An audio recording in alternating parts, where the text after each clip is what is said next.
Kira and welcome to another vlog.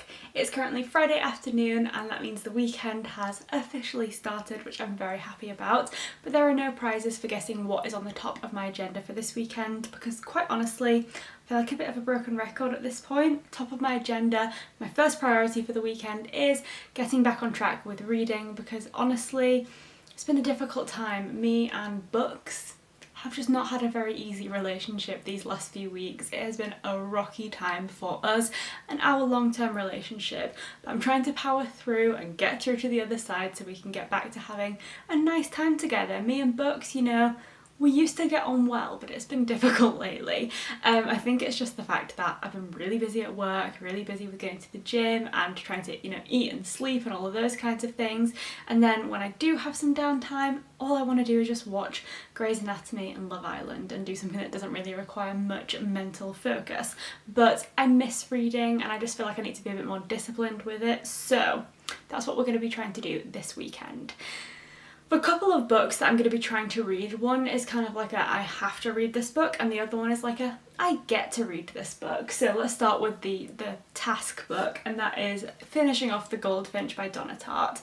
I started this one in the vlog that went up a couple of weeks ago and I'm reading it for the Dark Academics book club, and that's the reason why I'm pushing through with this book because so far, though I don't hate it, has not set my world on fire at all. It's just been very bland and quite frankly a massive letdown because I loved The Secret History so much, and so I had much higher expectations for this one than have actually been fulfilled. So I'm not loving it, but the live show for this one is going to be on my channel next weekend on the 7th of August. That's the Saturday of next weekend, probably the same day that this video goes live actually. But yeah, I need to read it basically, so I'm not super excited. It doesn't seem like anyone has enjoyed this book, so at least I'm not alone, but it also doesn't fill me with excitement at the prospect of actually having to finish it.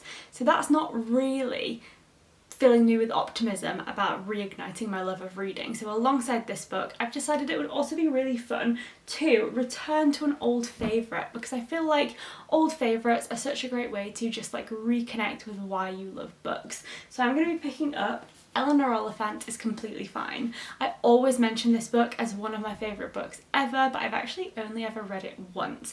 I read it in the Christmas holidays of 2019, so almost 2 years ago now, and I just loved it so much at the time. It obviously made an impression because I always say it's one of my favourite books ever, but I feel like it's definitely time for a reread. So I've of course got the physical copy and I've also downloaded the audiobook so I can listen to it when I'm at the gym over the weekend as well, and I'm really excited to return to this book and just have a great time because it was such an enjoyable read the first time around and just so moving. There's just so many different layers to this book. It does like funny but also really like serious and moving as well, so I just think it's an incredible read. So that's what's on the agenda for reading this weekend. We have 2 books, one that I am lacking excitement for and one that I am just filled to the brim with excitement for, so a little bit of everything going on this weekend in terms of reading. But in other news, call me crazy if you want, but I'm getting very excited for Christmas. I just suddenly had like a wave of midsummer Christmas excitement. It happens to me every year, like every single year around July time. I just get this sudden excitement for what is to come in the second half of the year. The autumn vibes, pumpkin patches, cinnamon rolls and all of the festive drinks, and then just slowly easing into twinkly fairy lights and Christmas trees and Christmas shopping and hot chocolates and mince pies, and oh, I just got so excited. So naturally I started watching some Vlogmas videos. My 2 favourite people to watch for Vlogmas are the Queen of Vlogmas herself, Zoe Sugg, also known as Zoella, and then a more recent channel who I've been watching for the last few years is Grace. Her channel is Grackle, and last year she did Vlogmas on her second channel, Extra Grack. I just think Grace is hilarious and so lovely, and her Vlogmas videos are just really wholesome. So I've been watching them, getting excited for Christmas. It's a very rainy weekend, so I'm kind of just pretending that it's autumn and that Christmas is just around the corner. I'm going to enjoy some good books, maybe watch a Christmas film. Who's going to stop me? And that's that. So welcome to the weekend. Let's hope I do some reading. I met an old man. I said, tell me your story.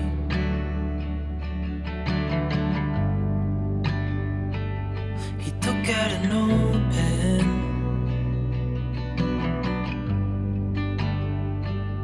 and wrote something for me.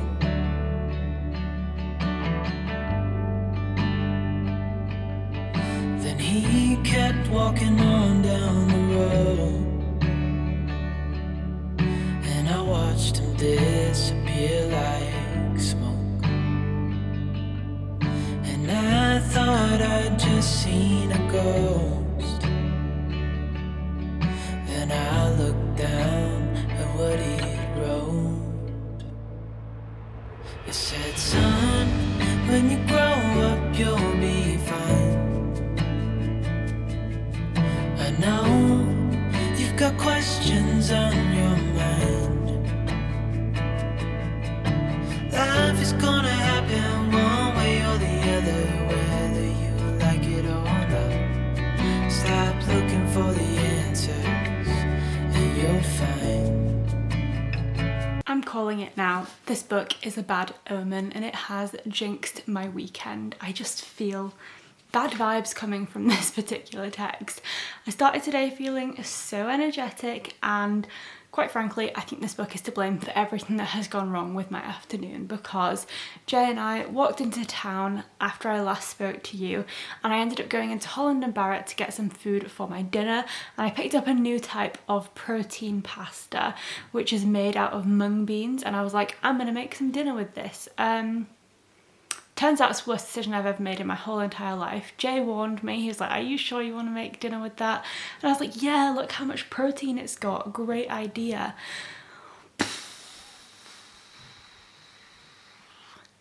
Bad idea, that's what it was a bad idea. I literally could not finish the bowl of pasta that I made, and that is saying something for me because I will eat any amount of pasta ever. I freaking love pasta, but the texture, it was wrong. I felt like my body was rejecting it. I feel like I violated my taste buds.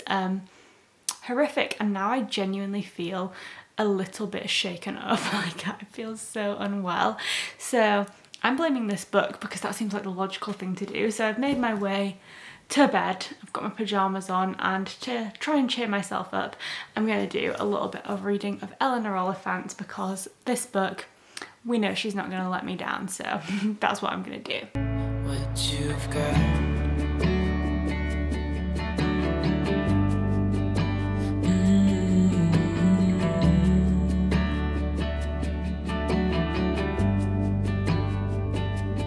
I met a young man,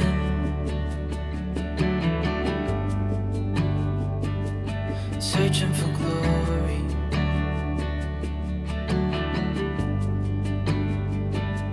I took out an old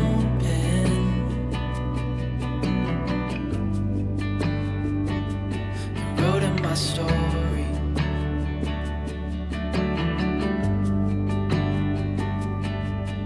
Then I kept walking on down the road. When your time is up, it's time to go. I pray he reads what's on the note and takes to heart what I wrote. This book is so far from an easy read, it is unreal, but I am chugging along and making progress, and I'm pleased to say that it's getting slightly more interesting. I think the setting of the book has a lot to do with how invested I am, because I quite enjoyed the beginning, like 100 pages of this novel. It starts in New York City, and it's quite a dramatic beginning because of the events that happened to Theo and his mum, obviously leading to the grief that this book predominantly surrounds, and it's just quite a lot happening, which makes it quite an exciting beginning to the novel. But then a few hundred pages in, Theo ends up moving to Nevada, and 100% no offense to anyone who happens to live in or really like Nevada, but the way that it is described in this novel makes it seem so bleak and dull and barren, and just like it makes the novel boring. Like the location seems to be lacking in any vibrancy, and therefore the plot also seems to be lacking in anything that makes it enjoyable to read. And I think that is also not only indicative of how Nevada is described, but also how it's described in comparison to New York City. But thankfully, we're now moving away from Nevada and back to a bit more life and excitement, which is making the book a lot easier to power through. So still got quite a way to go, but feeling a little bit more positive at this point at least, which is a good thing for definite. I'm also still loving my reread/listen of Eleanor Oliphant is completely fine, but I don't think I'm going to be doing much more reading today. Jay and I are going to watch an episode of Love Island, and because it's Sunday, quite like to get myself an early night so that I'm prepped for the week ahead. One more thing though for Sunday, I actually just had a pretty exciting delivery, which was from the brand Only Curls. And the reason I'm mentioning this is because I did a Q&A that actually went up last week on my channel, and one of the questions was, how do I care for my naturally curly hair, which does not look great today because I need to wash it. But I mentioned in that Q&A that I had just ordered some new curly hair specific shampoo and conditioner, and that I would talk about them in a vlog when they arrived, and they arrived today. So I ended up getting 3 different products. The first one is an Only Curls shampoo. Next up is an Only Curls conditioner. I had to get a small one of this because they didn't have this size in the conditioner, and I didn't want to get the huge one just in case I don't like it. And then I also picked up a leave-in hair mask because I felt like the ends of my hair were getting a little bit dry, so I thought that a nice nourishing hair mask would be a good option. So I'm going to be washing my hair not tonight but tomorrow morning after I get back from the gym, and just seeing how good this shampoo is. The like Instagram of this brand, it's a small brand based in the UK, and they show so many people's like before and afters of using these products, and there's so many different curl types as well. And honestly, some of the results are exceptional. So I'm very excited and very hopeful to see how this goes. But I feel like a super specific curl product, fingers crossed, will help to bring a bit of life back to my hair, because I feel like it's just been looking a little bit dull recently. So that's that. I'm pretty sure that is going to be the end of my Sunday, but I'll catch up with you on Monday morning for hair wash time.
Hey guys, so it is now Tuesday and I'm just on my lunch break from work, and I have to say I'm feeling so cozy today. I've got myself a mug of Earl Grey tea, which is my current favourite, and I've also made myself a super delicious bowl of porridge, which I just cannot wait to dig into. I'm making the most of strawberries while they last, because I know the season will be literally just like gone in the blink of an eye, so I'm having strawberries on basically everything. But I'm just feeling super cozy, and I feel like it's because it's the middle of summer and I have the type of brain, as I've mentioned, I'm already looking forward to Vlogmas videos, and I think my brain, as soon as the weather has been nice for a few weeks and it gets into August, I just start getting super excited for autumn and winter, to the point where I actually start convincing myself that it is already that time of year. So as well as watching the Vlogmas videos that I'm obviously obsessed with, I've also returned to rewatch an old series of The Great British Bake Off, which is always is every single year the very top of the list of things that I'm most excited to watch, and generally speaking Bake Off starts around late August. Last year it started a little bit later in the middle of September because of lockdown and isolation kind of like putting back the filming schedules, and I think that might be the case this year as well. But in the meantime, I can't wait until the end of this month or maybe even the middle of next month to get into my Bake Off fix, because I just love it so much and it makes me feel cozier than anything else. So I've been rewatching one of the seasons, I think from like 2017, and it's just so lovely, it's so wholesome, it just makes me very, very happy. So that's what I'm going to be doing on my lunch break. I've got my cup of tea, my bowl of porridge, an episode of Bake Off, and literally what could be better than that? I genuinely feel so content right now.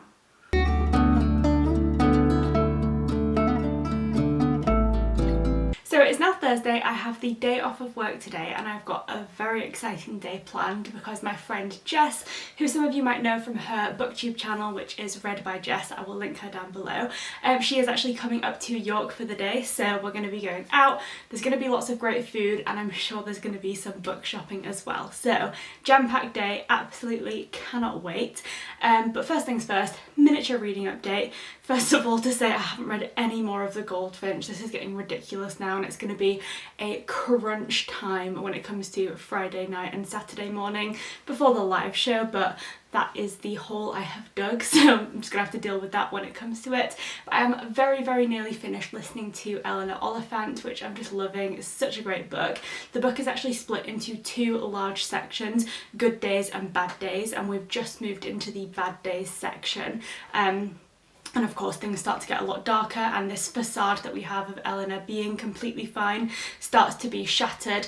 Of course you as the reader kind of know that it's just a facade from the beginning, and you can see how she's just kind of like coping rather than having a good time in life. But then when you get into the bad days, she as well starts to kind of see through the facade that she's built for herself, and it becomes quite dark. So really, really enjoying that. I was hoping to listen to a little bit more of it at the gym this morning, but my headphones actually died because I had forgotten to charge them. So I'm gonna have to finish off listening to that one probably tomorrow at the gym, but it is just so, so good. And for anyone who hasn't read it yet, I literally cannot recommend it highly enough. So that is my Thursday. Very, very excited. Let's go and get some, I'm hoping to get some pancakes for lunch. That's the first thing on my foodie agenda, and I cannot wait. Full stop. Can't believe I live in your thoughts. I think about you all the time, morning, evening, and midnight. Such a wonderful delight. Forgo,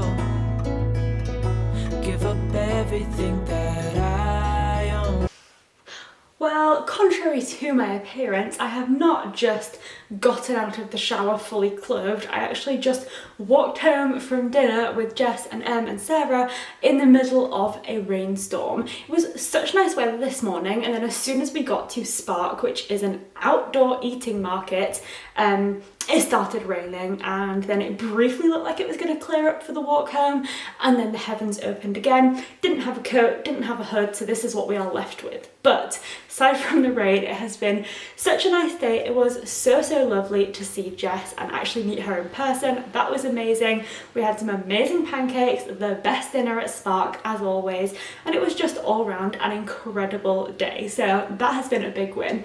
Absolutely stellar Thursday. I mean, Thursdays, you don't usually expect much from them, but this Thursday was top notch, so, so good. And to top it off, I also bought 3 new books today. I haven't done any book shopping in a while, but Jess and I went into Waterstones and it would have been rude not to buy something, so mini book haul incoming. First up was the Waterstones non-fiction pick of the month, and that is Scoff by Pen Vogler.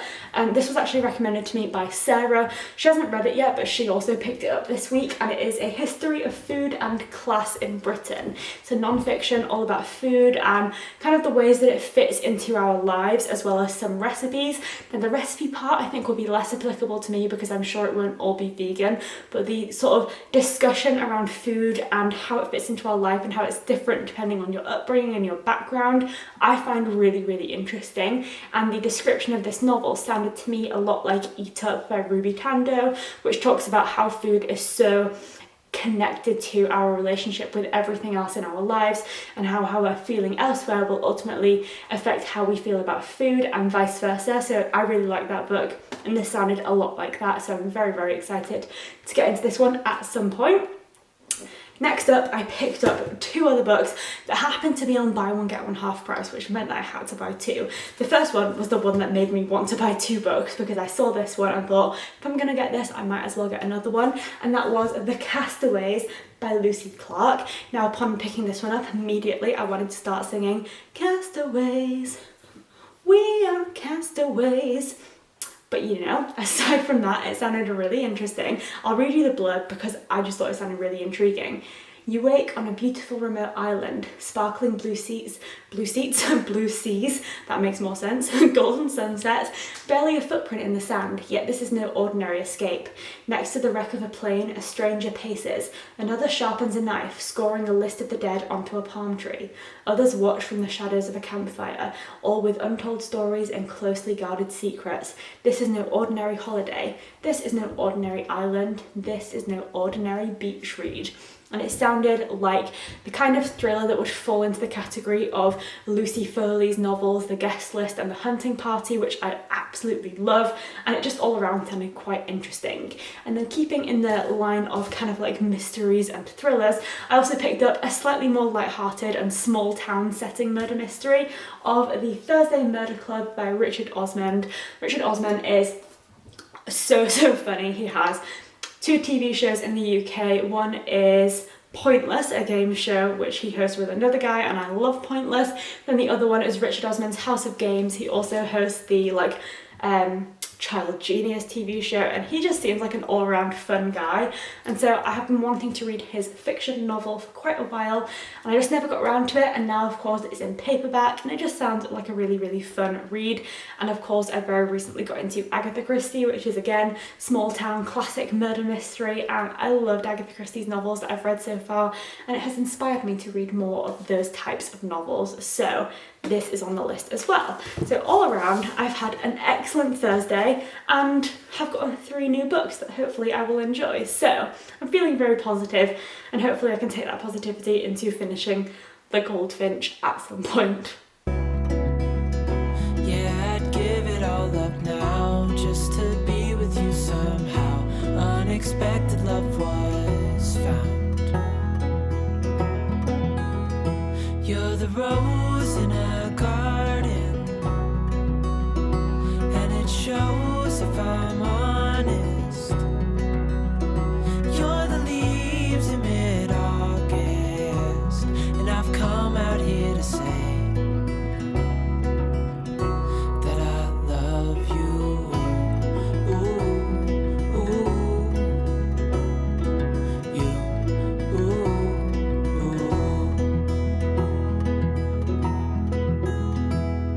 So slow, hold you in my arms, won't let go.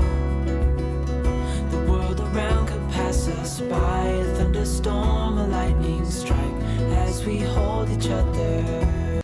I genuinely thought that this day might never come, but I'm very happy to say that today, Saturday morning, I just finished up reading The Goldfinch. Thank the Lord. I feel like this book has just taken forever, and it felt like I was in the middle section for so long. Like every time I would turn the page, I'd be like, ugh, what do you mean I'm still on 400 and something? Like it just felt like it took forever. It was a kind of book that felt like the first 100 or so pages was really interesting, the last 100 or so pages got a bit more interesting as well, but then the middle section, which naturally took up the largest portion of the novel, just felt so dull. And having finished this novel, I've given it 2 stars on Goodreads, and I just genuinely don't know really what the purpose of this book was, why it felt the need to be so intensely long. Like I just don't think there was enough plot, enough purpose, enough direction to warrant being almost 1,000 pages long. It just felt like pointless. Like, I just feel like I don't understand. I just don't understand. Like, I just don't understand. If anyone has a bit more of a like educational view on this, or like, you know, just more of an understanding of why this novel is so long, I would love to hear it. But at this point in time, I just feel like it was pointless. Also, I think I might be genuinely stupid, because I was like reading this book, and obviously it has a little like picture of the painting that is stolen on the front, and the book is called The Goldfinch, and naturally it's a goldfinch on this cover. There's a little animal there and it's a bird. And I only realised this when I googled the book and saw the cover with a picture of the painting in full rather than just a sliver, and I could see that it was a bird. But I genuinely thought it was like an otter or something. Like, it looked like a little otter. And obviously that makes absolutely no sense, because why would it be called The Goldfinch and have a picture of an otter on the front? But yeah, that's where my mind's at right now. The book was a big disappointment, and yeah, it's going to be interesting to discuss this one on the live show this evening, because I don't think anyone really enjoyed it and I don't really know what we're all going to say, so that'll be interesting. On a more positive note, I also finished listening to the reread of Eleanor Oliphant. Is completely fine. Absolutely love this book. 5 stars all around. It was incredible. So interesting. Such a complex look at how trauma in childhood has the capacity to affect someone right into adulthood in ways that they don't even understand themselves until they start to unpick it and become more vulnerable and explore the effects of their childhood on their adult life. And I just think it's just such an incredible an incredible book that blends the complexity of humour and the way that humour can be used as a coping mechanism, and also just general more light-hearted humour with the far more hard-hitting and serious elements, and I just think it's done so incredibly well. So I finished this one yesterday, Thursday.